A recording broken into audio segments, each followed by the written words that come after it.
ദൈവനാമത്തിന് മഹത്വം ഉണ്ടാകട്ടെ. എൻ്റെ പേര് ജോസ്മി ജോയ്. ഞാൻ എറണാകുളം അങ്കമാലി അതിരൂപത കാലടിക്കടുത്തുള്ള മാണിക്യമംഗലം സെൻറ്റ് റോക്കീസ് ചർച്ച് ഇടവകയിൽ നിന്ന് വരുന്നു.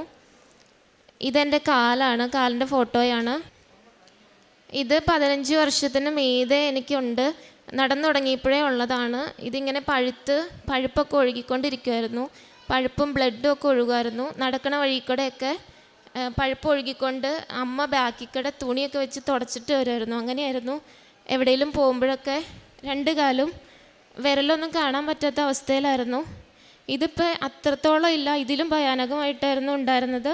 ഇത് ഒരുപാട് ഹോസ്പിറ്റലിലൊക്കെ കണ്ടതാണ്. ആയുർവേദം, അലോപ്പതി ഒക്കെ കഴിച്ചിട്ടൊന്നും ഒരു കുറവുണ്ടായില്ല. ലാസ്റ്റ് ഹോമിയോപ്പതിയിലേക്ക് മാറി.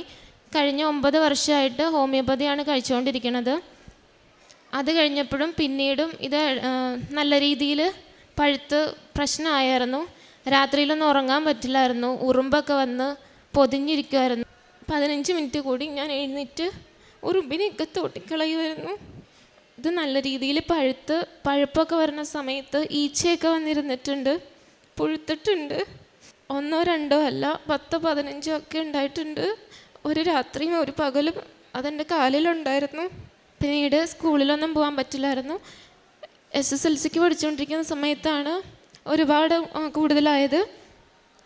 ഒരു ദിവസം ഓട്ടോ കൂലിക്ക് കൊടുക്കാൻ പൈസ ഇല്ലെങ്കിൽ ഞാൻ സ്കൂളിൽ പോവില്ലായിരുന്നു. SSLC തോറ്റു പോകുമെന്ന് എല്ലാവരും പറഞ്ഞതാണ്. ഡോക്ടേഴ്സൊക്കെ ടീച്ചേഴ്സും പറഞ്ഞതാണ്. ഒരു ഗ്യാരണ്ടി ഇല്ലായിരുന്നു. സ്കൂളിൽ പോകാൻ പറ്റില്ലായിരുന്നു. ഓട്ടോയ്ക്കാണ് അങ്ങോട്ടും ഇങ്ങോട്ടും പോയിക്കൊണ്ടിരുന്നത്. പിന്നീട് ഇത് ഇടയ്ക്കിടയ്ക്ക് ഇങ്ങനെ ഒരുപാട് കൂടുതലായിട്ട് വരും. പിന്നെ ഒരു സ്ഥലത്ത് ഇങ്ങനെ ഇരിക്കും. അമ്മ ജോലിക്ക് പോയിട്ട് വരണ വരെ ഇങ്ങനെ ഒരു കസേരയിൽ ഇങ്ങനെ ഇരിക്കുമായിരുന്നു. ഒന്ന് ടോയ്ലറ്റിൽ പോകാൻ വേണ്ടിയിട്ട് എഴുന്നേറ്റ് പോയി തിരിച്ച് വന്നു കഴിയുമ്പോഴേക്കും ഭയങ്കര വേദനയാണ്, ശക്തമായ വേദനയാണ്. ആ സമയത്ത് നല്ലോണം ബ്ലഡൊക്കെ വരുമായിരുന്നു. എപ്പോഴും ഈച്ചയും കൊതുകും ഉറുമ്പും ഒക്കെ വരുമായിരുന്നു. ഉപ്പൂറ്റി കുത്തിയാണ് ഞാൻ നടന്നുകൊണ്ടിരുന്നത്. പിന്നെ അങ്ങനെ SSLC ഒക്കെ പാസ്സായി. പിന്നീടും ഇത് വന്നു കഴിഞ്ഞപ്പോഴാണ് പുഴു വന്നത് കാലയിൽ. പിന്നെ ലാസ്റ്റായിട്ട് ഇത് ഒരുപാട് കൂടുതലാവുന്നത് ഈ കഴിഞ്ഞ ജൂൺ 16-ാം തീയതിയാണ്. അന്നാണ് ഞാനിവിടെ ആദ്യമായിട്ട് ഉടമ്പടി എടുക്കുന്നത്. അന്ന് ഉടമ്പടി എടുക്കാൻ ഞാനിവിടെ വരുമ്പോൾ എൻ്റെ കാല് ഇങ്ങനെയായിരുന്നു, ഇതുപോലെയായിരുന്നു. പിന്നെ അന്ന് മുതൽ ഒരു 2 മാസത്തോളം ഉടമ്പടി നിബന്ധനകളൊന്നും പാലിക്കാൻ എനിക്ക് പറ്റിയില്ല. കുർബാനയ്ക്ക് പോകാൻ പറ്റില്ലായിരുന്നു. കുമ്പസാരിച്ചിട്ടൊന്നുമില്ലായിരുന്നു. അങ്ങനെ ഞാൻ നല്ലോണം പ്രാർത്ഥിച്ചുകൊണ്ടിരുന്നു. ധ്യാനം മുടങ്ങാതെ കൂടുമായിരുന്നു. പഴയ ധ്യാനങ്ങളൊക്കെ കൂടിയിട്ടുണ്ട്. സാക്ഷ്യങ്ങളും ലൈവ് പ്രാർത്ഥനകളൊക്കെ ഫുൾ ടൈം കൂടുമായിരുന്നു. അതെല്ലാവർക്കും ഷെയർ ചെയ്യാറുണ്ട്. അങ്ങനെ പോയിക്കൊണ്ടിരിക്കുമ്പോഴാണ് ഒരു ദിവസം മാതാവിനെ സ്വപ്നത്തിൽ ഞാൻ കണ്ടു. എൻ്റെ അടുത്ത് ഒരു ദിവസം വന്നു. എന്നിട്ട് അമ്മയുടെ സിൽവർ ഗ്രേ കൈ വെച്ചിട്ട് എൻ്റെ 2 കാലിലും തൊട്ടു. പിന്നെ അമ്മ ബാക്ക് തിരിഞ്ഞ് അങ്ങ് നടന്നു പോകുന്നതായിട്ടാണ് കണ്ടത്. അതോടെ എനിക്ക് സമാധാനമായി. എൻ്റെ ഉടമ്പടി അമ്മ ഏറ്റെടുത്തിട്ടുണ്ടെന്ന് എനിക്ക് മനസ്സിലായി. പിന്നീട് ഒരു ദിവസം ഇവിടെ ഞാൻ വന്നിരുന്നു. അമ്മയുടെ അടുത്ത് ഞാൻ പറഞ്ഞിരുന്നു, ജൂലൈ ലാസ്റ്റ് ആകുമ്പോഴേക്കും എനിക്ക് കാലുകൊണ്ട് നടക്കാൻ പറ്റണേ, എനിക്ക് നടക്കാൻ പറ്റിയാൽ ഞാനിവിടെ വന്നോളാം, 2 കൂടെ പത്രം വാങ്ങിച്ച് ഞാൻ എല്ലാവർക്കും കൊടുത്തോളാം. അങ്ങനെ ഞാൻ നേർന്നിരുന്നു. അതുപോലെ എനിക്ക് വരാൻ സാധിച്ചു. അന്ന് ജോസഫ് അച്ഛനെ കാണാനും പറ്റി. അച്ഛനെൻ്റെ കാലയിൽ, അച്ഛൻ അവിടെ അൾത്താരയിൽ മുട്ടുകുത്തി നിന്നിട്ട് എൻ്റെ കാലയിൽ സൈത്ത് പൂശി പ്രാർത്ഥിച്ചു. അന്ന് അച്ഛൻ എനിക്ക് കാശുരൂപം തന്നായിരുന്നു. ആ കാശുരൂപം ഞാൻ ഇവിടെ നിന്ന് ഇറങ്ങുമ്പോൾ എൻ്റെ കയ്യിൽ നിന്ന് താഴെ വീണായിരുന്നു. അപ്പം ഞാൻ എന്താണാവോ, ഞാൻ മാതാവിനോട് പ്രാർത്ഥിച്ചു, എൻ്റെ ഉടമ്പടിയിൽ പാകപ്പിഴകളുണ്ടെങ്കിൽ എന്നോട് പൊറുക്കണേന്ന് ഞാൻ പ്രാർത്ഥിച്ചായിരുന്നു. പിന്നെ അത് കിട്ടി. പിന്നെ കുറച്ച് അങ്ങോട്ട് ബാക്കോട്ട് ഇറങ്ങിയിരുന്നപ്പോഴേക്കും പിന്നെ എൻ്റെ കയ്യിൽ നിന്ന് കാശുരൂപം താഴെ വീണു. അപ്പോൾ എനിക്ക് ഭയങ്കര വിഷമമായി. നോക്കിയിട്ട് അവിടെ ഒന്നും കാണുന്നില്ലായിരുന്നു. എന്നിട്ട് ഞാൻ മാതാവിനോട് നേർന്നു, എനിക്ക് കാശുരൂപം തിരിച്ചു തരണേ, ഞാൻ സാക്ഷ്യപ്പെടുത്തിക്കോളാം എന്ന് പറഞ്ഞായിരുന്നു. എന്നിട്ട് ഞാൻ അവിടെ തന്നെ ഇരുന്നു. ഒരു തുള്ളി വെള്ളം പോലും ഇറങ്ങില്ല. ഞാൻ എങ്ങനെ ഈ അവസ്ഥയിൽ വീട്ടിൽ പോകണേ, എനിക്ക് കാശുരൂപം തിരിച്ചു തരണേ എന്ന് ഞാൻ പ്രാർത്ഥിച്ചു. കുറച്ച് കഴിഞ്ഞപ്പോഴേക്കും ഫ്രണ്ടിലിരുന്നൊരു ചേച്ചി എഴുന്നേറ്റപ്പോൾ ആ ചേച്ചിയുടെ അടുത്ത് ഇരിപ്പുണ്ടായിരുന്നു എൻ്റെ കാശുരൂപം. അങ്ങനെ എനിക്ക് മാതാവ് തിരിച്ചു തന്നു. പിന്നീടാണ് ഞാൻ ഡേറ്റ് ഇട്ട് പ്രാർത്ഥിക്കുന്നത്. എല്ലാം മാതാവ് ഉള്ളിൽ തോന്നിക്കുന്നതാണ്. എന്നോട് ആരോ പറയുന്ന പോലെ എനിക്ക് തോന്നി, നീ ഡേറ്റ് ഇട്ട് പ്രാർത്ഥിക്കുക എന്ന്. അങ്ങനെ ഞാൻ ഡേറ്റ് ഇട്ടു, ഓഗസ്റ്റ് 15.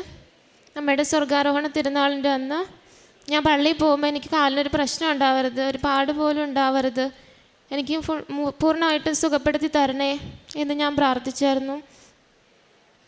അങ്ങനെ ഞാൻ ഹോമിയോ മെഡിസിൻ നിർത്തി. ഹോമിയോ മെഡിസിൻ ആയിരുന്നു കഴിച്ചുകൊണ്ടിരുന്നത്. മെഡിസിൻ നിർത്തി. അപ്പം ഞാൻ ഡോക്ടറുടെ അടുത്ത് ചെന്ന് പറഞ്ഞു, എനിക്കിനി മെഡിസിൻ വേണ്ട, എൻ്റെ ഡോക്ടർ ഇനി മാതാവാണ്, കൃപാസന മാതാവാണ്, എൻ്റെ മരുന്ന് വിശുദ്ധ തൈലവും ഉപ്പുമാണ് എന്ന് ഞാൻ പറഞ്ഞായിരുന്നു. അപ്പോൾ ഡോക്ടർ എന്നെ ചീത്ത പറഞ്ഞു, അങ്ങനെയാണെങ്കിൽ എല്ലാവരും കൃപാസനത്തിൽ പോയാൽ പോരെ, എന്തിനാ ഹോസ്പിറ്റലൊക്കെ എന്ന് ചോദിച്ച് എന്നെ ചീത്ത പറഞ്ഞു. പിന്നെ എന്നോട് പറഞ്ഞു, വൈദ്യനെ ബഹുമാനിക്കണം, വൈദ്യനെ നിനക്ക് നിയോഗിച്ചത് കർത്താവാണ് എന്നൊക്കെ പറഞ്ഞു. അത് ശരിയാണ്. പക്ഷേ എൻ്റെ മാനസികാവസ്ഥ ഞാൻ മാതാവിനോട് പറഞ്ഞു. ഞാൻ 15 വർഷത്തിന് മീതെ മരുന്ന് കഴിച്ചു. ഒരു ദിവസം 3 നേരം 3-4 ഗുളിക വെച്ച് കഴിച്ചിരുന്നു. അത് കുറച്ചുകൂടെ കഴിഞ്ഞെങ്കിൽ പ്രശ്നമായേനെന്ന് ഡോക്ടർ എൻ്റെ അടുത്ത് പറഞ്ഞായിരുന്നു. ഇങ്ങനെ ഒരുപാട് മെഡിസിൻ കഴിച്ച് എല്ലാം ഉള്ളിലേക്ക് വലിഞ്ഞ് ആകെ സീനായിരുന്നു. എന്നിട്ട് ഞാൻ മെഡിസിനൊക്കെ സ്റ്റോപ്പ് ചെയ്തു. അപ്പോഴും ഉടമ്പടി വസ്തുക്കളും ഉപ്പും എല്ലാം 3 നേരം ഉപയോഗിക്കുമായിരുന്നു. കാല് കഴുകുന്ന വെള്ളത്തിൽ ഉടമ്പടിത്തൈലവും ഉപ്പും വിശ്വാസപ്രമാണം ചൊല്ലി പ്രാർത്ഥിച്ച് ഞാൻ കാലൊക്കെ കഴുകിക്കൊണ്ടിരുന്നത്. കുളിക്കുമ്പോഴും ഉപയോഗിക്കുമായിരുന്നു, ഭക്ഷണത്തിൽ ഉപയോഗിക്കുമായിരുന്നു. അങ്ങനെ കാല് കുഴപ്പമില്ലാത്ത രീതിയിൽ ആയി, നടക്കാൻ പറ്റുന്ന അവസ്ഥയിലായിരുന്നു. എൻ്റെ ഉള്ളിൽ തന്നെ തോന്നുകയാണ്, അങ്ങോട്ട് പോയാൽ മതി, വേറെ ഒന്നും നോക്കണ്ട, നീ പോ, ധൈര്യമായിട്ട് പോ എന്നെൻ്റെ അടുത്ത് പറഞ്ഞു. ഞാൻ എന്നിട്ട് അങ്ങോട്ട് പോയി. അങ്ങോട്ട് പോണ വഴിക്കൊക്കെ ഞാൻ ജപമാല ചൊല്ലി, വിശ്വാസപ്രമാണം ചൊല്ലി, പ്രത്യക്ഷീകരണ പ്രാർത്ഥന ചൊല്ലിയിട്ടാണ് പോകുന്നത്.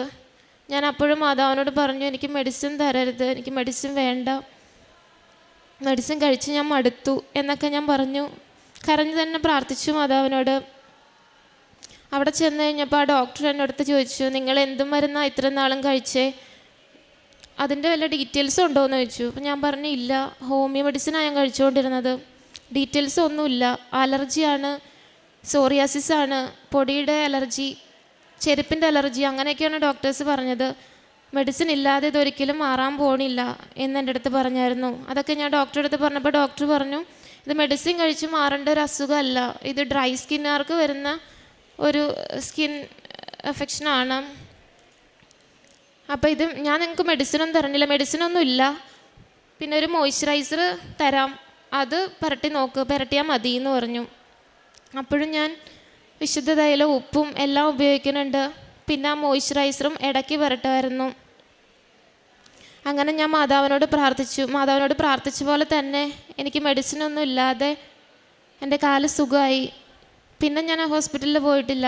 പിന്നെയും ഞാൻ മാതാവിനെ സ്വപ്നത്തിൽ കണ്ടായിരുന്നു. അതിന് മുൻപ് ഓഗസ്റ്റ് 15 ഡേറ്റ് ഇട്ട് ആ ഡേറ്റിന് തന്നെ എൻ്റെ കാല് ക്ലിയറായി. ഒരാഴ്ചയ്ക്ക് മുമ്പ് കാല് ക്ലിയറായിരുന്നു.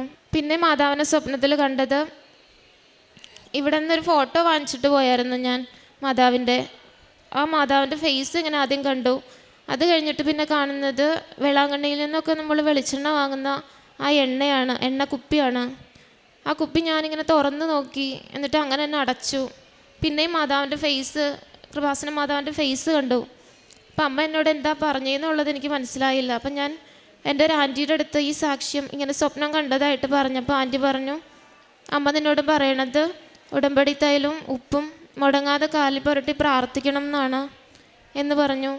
ഇപ്പോഴും മുടങ്ങാതെ ഉടമ്പടി തൈലും ഉപ്പും ഞാൻ കാലിൽ പുരട്ടി പ്രാർത്ഥിക്കുന്നുണ്ട്. ഇപ്പം എൻ്റെ കാല് ക്ലീനാണ്. ഇതാണ് ഇപ്പോഴത്തെ എൻ്റെ കാല്. പാടുപോലും ഇല്ലാത്ത രീതിയിൽ അമ്മ മാതാവ് എനിക്ക് സുഖപ്പെടുത്തി തന്നു. അതിനിടയ്ക്കും ഒരുപാട് പേരെന്നെ ചീത്ത പറഞ്ഞിട്ടുണ്ട്. ഞാൻ ഈ സാക്ഷ്യങ്ങളും ധ്യാനങ്ങളൊക്കെ ഷെയർ ചെയ്യുമ്പോൾ എൻ്റെ അടുത്ത് പറയും, നിനക്ക് ഭ്രാന്താണ്, നിനക്ക് ഈ പ്രാർത്ഥന നിർത്തിയിട്ട് നീ ചെയ്യേണ്ട കാര്യം ചെയ്യുക, അപ്പം ശരിയാവും, എന്താ ഇതിൻ്റെയൊക്കെ ആവശ്യം എന്നൊക്കെ ഒരുപാട് പേര് ചോദിച്ചിട്ടുണ്ട്. പിന്നെ എപ്പോഴും എന്നെ കുറ്റപ്പെടുത്തിയിട്ടുള്ളൂ, എൻ്റെ അശ്രദ്ധ കൊണ്ടാണ് ഇങ്ങനെയൊക്കെ വന്നതെന്ന്. അപ്പോഴും ഞാൻ പറയുമായിരുന്നു, ദൈവത്തിന് എന്തെങ്കിലും പ്ലാൻ ഉണ്ടാവും, അതുകൊണ്ടാണ് ഇത്രയും കാലം എനിക്ക് ഈ അസുഖം മാറാതെ നിന്നത്. 15 വർഷത്തോളം ഞാൻ അനുഭവിച്ചില്ലേ, ഇനി എനിക്ക് വരില്ല, ഞാൻ എത്തേണ്ട സ്ഥലത്ത് തന്നെയാണ് എത്തിയേക്കണേ, മാതാവ് കാത്തോളും എന്ന് ഞാൻ പറയുമായിരുന്നു എല്ലാവരുടെ അടുത്തും. എനിക്ക് നല്ല വിശ്വാസം ഉണ്ടായിരുന്നു. അമ്മ മാതാവിനും ഈശോയ്ക്കും ഇത്രയേറെ എന്നെ അനുഗ്രഹം നൽകിയതിന് ഒത്തിരി നന്ദി പറയുന്നു. കാരുണ്യ പ്രവർത്തികൾ ഫസ്റ്റ് 2 മാസം എനിക്ക് ഒന്നും ചെയ്യാൻ പറ്റിയില്ലായിരുന്നു. അമ്മച്ചിയാണ് പത്രമൊക്കെ കൊടുത്തുകൊണ്ടിരുന്നത്. പിന്നീട് കാല് കുഴപ്പമില്ലാതെ നടന്നു തുടങ്ങിയ സമയത്ത് ഞാൻ ഓൾഡ് ഏജ് ഹോമിൽ പോകുമായിരുന്നു. അവരുടെ കൂടെ കുറച്ച് സമയം സംസാരിച്ചൊക്കെ ഇരിക്കും. സാമ്പത്തികമായിട്ട് സഹായിക്കാനായിട്ട് എനിക്ക് ജോലിയൊന്നുമില്ല, ഞാൻ ജോലിക്കൊന്നും പോകണില്ലായിരുന്നു. പറ്റുന്ന രീതിയിലൊക്കെ ഞാൻ സഹായിക്കാറുണ്ട്. പിന്നെ ധ്യാനങ്ങളും സാക്ഷ്യങ്ങളൊക്കെ എല്ലാവർക്കും ഷെയർ ചെയ്യാറുണ്ട്. പിന്നെ തെരുവിലിരിക്കുന്ന ആളുകൾക്ക് ഭക്ഷണം ഒക്കെ കൊടുക്കാറുണ്ട്. പിന്നെ പ്രേക്ഷിത പ്രവർത്തനം, പത്രപ്രവർത്തനം നടത്തുമായിരുന്നു. പിന്നെ ഒരുപാട് ജപമാല ചൊല്ലാനായിട്ട് എനിക്കിപ്പോൾ സാധിക്കുന്നുണ്ട്. നടക്കുന്ന വഴി കൂടെയൊക്കെ ജപമാല ചൊല്ലും, വിശ്വാസ പ്രമാണം ചൊല്ലും, പ്രേക്ഷിത പ്രവർത്തനങ്ങളും അതുപോലെ തന്നെ ചെയ്യുമായിരുന്നു. പ്രത്യക്ഷീകരണ പ്രാർത്ഥന ചൊല്ലിക്കൊണ്ട് നടക്കുമായിരുന്നു. എല്ലാവരോടും എനിക്ക് കിട്ടിയ അനുഗ്രഹം ഞാൻ പറയുമായിരുന്നു. ആർക്കും വിശ്വസിക്കാൻ പറ്റുന്നുണ്ടായില്ല. പിന്നെ കാലിൻ്റെ ഫോട്ടോ സഹിതം കാണിച്ചു കഴിഞ്ഞപ്പോൾ എല്ലാവർക്കും ഇപ്പോൾ വിശ്വാസമാണ് മാതാവിൽ. ഞാൻ പറയാറുണ്ട്, ഇവിടെ മാതാവിൻ്റെ അടുത്ത് വന്നാൽ മതി, എൻ്റെ ഈ അസുഖം മാറിയെങ്കിൽ നിങ്ങളുടെയൊക്കെ പ്രശ്നങ്ങൾക്കൊന്നും ഒരു ഇതും ഉണ്ടാവില്ല, അമ്മ മാതാവ് എല്ലാം സുഖപ്പെടുത്തി തരും, എല്ലാ പ്രശ്നങ്ങൾക്കും പരിഹാരമുണ്ട് എന്നൊക്കെ ഞാൻ പറയായിരുന്നു. എനിക്കിപ്പം മാതാവിനെ പറ്റി പറയാൻ ഭയങ്കര ഇഷ്ടമാണ്. എല്ലാവരുടെ അടുത്തും ഞാൻ പറയും, വാദോരാതെ പറയാനായിട്ട് എനിക്ക് അമ്മ മാതാവ് അനുഗ്രഹം തന്നു. പിന്നെ അരമണിക്കൂർ ബൈബിൾ വായിക്കും, അരമണിക്കൂർ കൂടുതൽ വായിക്കും. ഇന്ന് വായിക്കാൻ പറ്റിയില്ലെങ്കിൽ ബാക്കി ഇന്നത്തെയും കൂടെ കൂട്ടിയിട്ടാണ് ഞാൻ നാളെ വായിക്കുന്നത്. ഒന്നും ഇതുവരെ മുടക്കിയിട്ടില്ല. ധ്യാനങ്ങളും എല്ലാം കൂടുമായിരുന്നു. പുറപ്പാടിൻ്റെ പുസ്തകം 23-25. നിങ്ങളുടെ ദൈവമായ കർത്താവിനെ നിങ്ങൾ ആരാധിക്കണം, അപ്പോൾ ഞാൻ നിങ്ങളുടെ ഭക്ഷ്യവും പാനീയവും ആശീർവദിക്കും, നിങ്ങളുടെ ഇടയിൽ നിന്ന് രോഗം നിർമ്മാർജ്ജനം ചെയ്യും. ജോസ്മി ജോയ് എന്ന ഈ മകൾ വലിയ സന്തോഷത്തോടുകൂടി പരിശുദ്ധ കൃപാസന മാതാവിൻ്റെ തിരുനടയിൽ മകൾക്ക് ലഭിച്ച വലിയ രോഗസൗഖ്യത്തെ സാക്ഷ്യപ്പെടുത്തുകയാണ്. 15 വർഷത്തോളം വലിയ മാനസിക വ്യഥയോടുകൂടി, തീരാ ദുഃഖത്തോടുകൂടി, ഒരു ദിനം പോലും സമാധാനമില്ലാതെ മകളുടെ കാലിൽ വന്ന പ്രത്യേക തരത്തിലുള്ള രോഗാവസ്ഥയുമായി, അസുഖവുമായി നടന്നതിൻ്റെ വേദനകൾ മകൾ നമ്മളോട് പറയുന്നുണ്ട്. എപ്പോഴും വിണ്ടുകീറി രക്തവും പഴുപ്പും ഒഴുകുന്ന കാല്, ദുർഗന്ധമുള്ള കാല്, ഇറ്റിറ്റ് രക്തം വീണ് പുറകെ ആരെങ്കിലും നടന്ന് അതെല്ലാം ചലവും രക്തവും തുടച്ചുകൊണ്ട് മാത്രം സഞ്ചരിക്കുവാൻ പറ്റുന്ന സാഹചര്യം, എന്ത് മരുന്ന് കഴിച്ചാലും പ്രയോജനമില്ലാത്ത അവസ്ഥ, 3-4 ഗുളികകൾ വെച്ച് ഓരോ നേരവും കഴിക്കേണ്ടി വന്നിട്ടും ഒരു പ്രയോജനവും ചെയ്യാതെ കാര്യങ്ങൾ വഷളായിക്കൊണ്ടിരുന്ന അവസ്ഥ, ഈച്ചയും ഉറുമ്പും പൊതിഞ്ഞ് വല്ലാത്ത വേദനയും ഈർഷ്യയും കൊടുത്തുകൊണ്ടിരുന്ന വർഷങ്ങൾ, രാത്രി പോലും 15 മിനിറ്റ് കൂടുമ്പോഴൊക്കെ എഴുന്നേറ്റിരുന്ന് വീണ്ടും അതൊക്കെ പൊതിഞ്ഞ് കെട്ടി കിടക്കേണ്ടിയിരുന്ന കാര്യങ്ങൾ, അങ്ങനെ രാവും പകലും ഒരുപോലെ മകളെ വല്ലാത്ത വിധത്തിൽ സങ്കടപ്പെടുത്തിയ, ദുരിതത്തിലാക്കിയ രോഗമായിരുന്നു മകളുടെ കാലിൽ വന്ന ആ ഒരു പൊട്ടലും ചലമൊഴിക്കലും ഒരു മരുന്ന് കൊണ്ടും ഉണങ്ങാത്ത മുറിവിൻ്റെ അവസ്ഥകളുമൊക്കെ. അമ്മ മാതാവിൻ്റെ തിരുനടയിലെത്തി ഉടമ്പടി എടുത്ത്, ഉടമ്പടി തൈലം പുരട്ടി, ഉടമ്പടി ഉപ്പിൻ്റെ വെള്ളധാര കോരി നിരന്തരം മകൾ പ്രാർത്ഥിച്ചു തുടങ്ങുമ്പോഴാണ് ആ കാലിൻ്റെ മുറിവുണങ്ങുകയും ചലം വറ്റുകയും രക്തം വരാത്ത അവസ്ഥയിലേക്കത് മാറുകയും ചെയ്യുന്നത്. മകൾ പറയുന്നുണ്ട്, എനിക്ക് കുർബാനയ്ക്ക് പോകാനോ കുമ്പസാരിക്കുവാൻ പോകാനോ ഒന്നും പറ്റില്ലായിരുന്നു, വീട്ടിൽ നിന്ന് പുറത്തിറങ്ങാൻ പോലും പറ്റില്ലായിരുന്നു. അതിന് പകരം ഞാൻ ജപമാല ചൊല്ലി പ്രാർത്ഥിക്കുമായിരുന്നു, പ്രത്യക്ഷീകരണ പ്രാർത്ഥന ഞാൻ കൂടുതൽ നേരം ചൊല്ലുമായിരുന്നു, ഞാൻ നിരന്തരം വചനം വായിക്കുമായിരുന്നു, വീട്ടിലിരുന്നു കൊണ്ട് ഉടമ്പടിയിൽ എന്തൊക്കെ എനിക്ക് ചെയ്യാനാവുമോ അത് മുഴുവനും പൂർണ്ണ വിശ്വാസത്തോടെ ചെയ്തുകൊണ്ട് ഒരു മകൾക്കെടുത്ത സ്വാതന്ത്ര്യത്തോടെ അമ്മ മാതാവിൻ്റെ അരികിൽ ഞാൻ ഡേറ്റിട്ട് പ്രാർത്ഥിച്ചു തുടങ്ങി. ജൂലൈ 15 എനിക്ക് ജൂലൈ മാസത്തിൽ എനിക്ക് കാലുകുത്തി നടക്കണം. ജൂൺ മാസം അന്ന് ഉടമ്പടിയെടുത്ത മകൾ, 15 വർഷം തീരാ ദുരിതം അനുഭവിച്ച മകൾ പറഞ്ഞു തുടങ്ങുന്നത്, ഉപ്പൂറ്റിയിൽ നടന്നുകൊണ്ടിരുന്ന ഞാൻ ജൂലൈ മാസം നടക്കണമെന്ന് അമ്മ മാതാവിനോട് ഞാൻ ആവർത്തിച്ച് പറഞ്ഞ് പ്രാർത്ഥിച്ചു. ജൂലൈ മാസം ഞാൻ കാലുകുത്തി നടന്ന് ഇവിടെ വന്ന് വീണ്ടും അമ്മ മാതാവിൻ്റെ സന്നിധിയിൽ പ്രാർത്ഥിച്ചിരുന്നു. അന്നേ ദിനം ജോസഫ് അച്ഛനെ കണ്ടു. അച്ഛൻ മുട്ടുകുത്തി നിന്ന് എൻ്റെ വ്രണം വല്ലാതെ പഴുത്തിരുന്ന, വല്ലാതെ വിണ്ടുകീറിയിരുന്ന എൻ്റെ കാലിൽ അച്ഛൻ്റെ കരം കൊണ്ട്, വിരലുകൾ കൊണ്ട് സൈത്ത് പൂശി കുരിശടയാളം വരച്ച് അച്ഛൻ എനിക്ക് വേണ്ടി പ്രാർത്ഥിച്ചു കൊണ്ടിരുന്നു. അച്ഛൻ പ്രാർത്ഥിച്ചു കഴിഞ്ഞ ദിവസം മുതൽ എനിക്ക് സൗഖ്യം അനുഭവപ്പെട്ടു. ഓഗസ്റ്റ് 15 അമ്മ മാതാവിൻ്റെ സ്വർഗാരോപണ തിരുനാളിൽ എനിക്ക് കാലിൻ്റെ മുറിവുണങ്ങണം എനിക്ക് ആഗ്രഹമുണ്ടായിരുന്നു. അമ്മയോട് ഡേറ്റ് ഇട്ട് പ്രാർത്ഥിച്ചു. അച്ഛനെ വന്ന് കണ്ടുപോയി. 1 മാസത്തിനുള്ളിൽ പാടുകളെല്ലാം അവശേഷിക്കാതെ ആ മുറിവുകളൊക്കെ ഉണങ്ങിക്കൊണ്ട് അത് പൂർണ്ണമായ സൗഖ്യത്തിലേക്ക് മാറിക്കിട്ടി. പിന്നീട് മോയ്സ്ചർ കൊണ്ട് ആ ഹാർഡനായ ഭാഗങ്ങൾ ഒരല്പം ഒന്ന് മയപ്പെടുത്തി മിനുസപ്പെടുത്തേണ്ട കാര്യം മാത്രമേ ഉണ്ടായിരുന്നുള്ളൂ. എൻ്റെ അമ്മ മാതാവിൻ്റെ അരികിൽ എത്തിയതാണ്. ഡോക്ടർമാർ പോലും എന്നെ ശാസിച്ചിട്ടും വഴക്കിട്ടിട്ടും എനിക്ക് ഔഷധമായും എനിക്ക് ഏറ്റവും സൗഖ്യപ്പെടുത്തുന്ന വിശ്വാസമായും എനിക്ക് മാറിയ ഡോക്ടറും എൻ്റെ ഔഷധവും പരിശുദ്ധ കൃപാസന മാതാവും ഉടമ്പടി തൈലവും ഉപ്പുമാണെന്ന്. പ്രിയമുള്ളവരെ, ആ കാലിൻ്റെ അവസ്ഥ നമ്മൾ കണ്ടതാണ്. മകളുടെ വാക്കുകളിൽ ആ അനുഭവിച്ച ദൈന്യത മുഴുവനും കേട്ടതാണ്.